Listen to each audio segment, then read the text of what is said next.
मेरा नाम मोहम्मद अमीन है और मैं इंस्पेक्टर SHO तैनात हूँ थाना शहर फरीद तहसील चिश्तियाँ ज़िला बहावलनगर में। ये नकबजनी की एक वारदात हुई थी कैंट सियालकोट के एरिया में।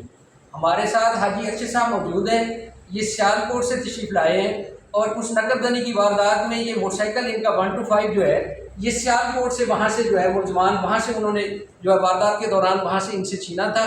तो उसके बाद ये हमने उनको रिकवर करके मोटरसाइकिल यहाँ पे शहर फरीद थाने में उनके हवाले कर रहे हैं और अल्हम्दुलिल्लाह अल्लाह पाक ने हमें इस चीज़ में कामयाबी दी है कि हमने उनकी मदद की है और ये हमारा फ़र्ज़ है और हमने उनको कॉल करके यहाँ बुला के तो ये मोटरसाइकिल उनके हैंड ओवर कर रहे हैं जो हमने सियालकोट से वारदात हुई थी और सियालकोट से चोरी हुआ था नकबजनी की वारदात में और हमने यहाँ से अपने थाने की हदूद से रिकवर करके तो आज उनके हवाले कर रहे हैं। तो हम हाजी अरशद साहब से पूछेंगे कि वो शहर फरीद पुलिस और बहावलनगर पुलिस के हवाले से जो उनकी बातचीत हुई है और उनका एक्सपीरियंस कैसा रहा है, यहाँ आके उन्होंने बहावलनगर पुलिस के हवाले से वो क्या महसूस कर रहे हैं। जी हाजी साहब।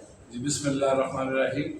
जी जनाब, मैं सियालकोट से आया हूँ। हमारे घर में ये डकैती हुई थी तो ये मोटरसाइकिल जो हमें इधर से कॉल गई है पुलिस वालों की, तो जनाब ये हमने आपका मोटरसाइकिल इधर पकड़ा हुआ है, तो आप मेहरबानी फरमाए हमारे पास आएँ और आप अपना मोटरसाइकिल ले आए।